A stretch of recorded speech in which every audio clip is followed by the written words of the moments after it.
I already announced in 2014 when I started my attempts at running for President of Indonesia, I did announce that when I become President of Indonesia, I will bring Indonesia to join BRICS. Indonesia dinyatakan resmi menjadi anggota penuh Blok Negara Ekonomi Berkembang atau BRICS. Kepastian ini langsung diumumkan pemerintah Brazil yang secara resmi mengaku Indonesia menjadi anggota penuh BRICS. BRICS states, there are like 6 of them, and they were trying to destroy our dollar. They were going to say, they wanted to create a new currency. They probably wanted to use the yuan, China. The first thing I said is, any BRICS state that even mentions the destruction of the dollar will be charged a 150% tariff.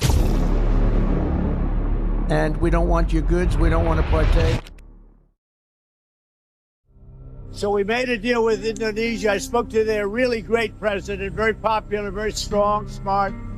And we made the deal. We have full access to Indonesia, everything. As you know, Indonesia is very strong on copper. But we have full access to everything. We will pay no tariffs. So they are giving us access into Indonesia, which we never had. That's probably the biggest part of the deal.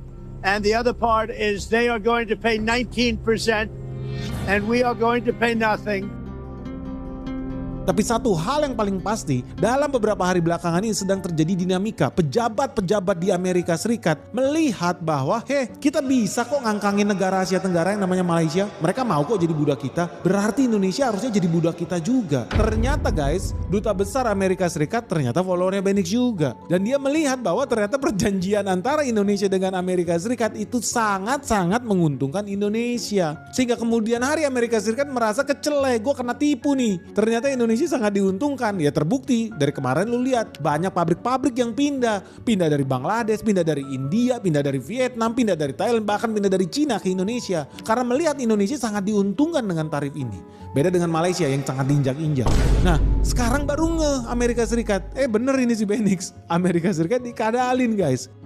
Kita tidak ada beban nih kalau seandainya kita berantem sama Amerika Serikat. Dia boikot kita, dia gak mau beli barang kita, ya udah so what. Batu bara kita pun gak ada yang kita kirim ke lu. Batu bara kita kirimnya ke negara-negara sahabat kita di Asia. Nah tapi kalau gitu Pak, kita harus ketakutan dong. Gara-gara apa harus ketakutan? Ya gara-gara memang batu bara kita gak ada kebutuhan sama mereka, sama Amerika Serikat. Tapi soal sawit gimana? Sawit kita nanti gak dibeli lagi Amerika, banyak yang termehek-mehek nih petani kelapa sawit kita. Enggak juga, lu jangan takut. Kita udah mempersiapkan buyer cadangan.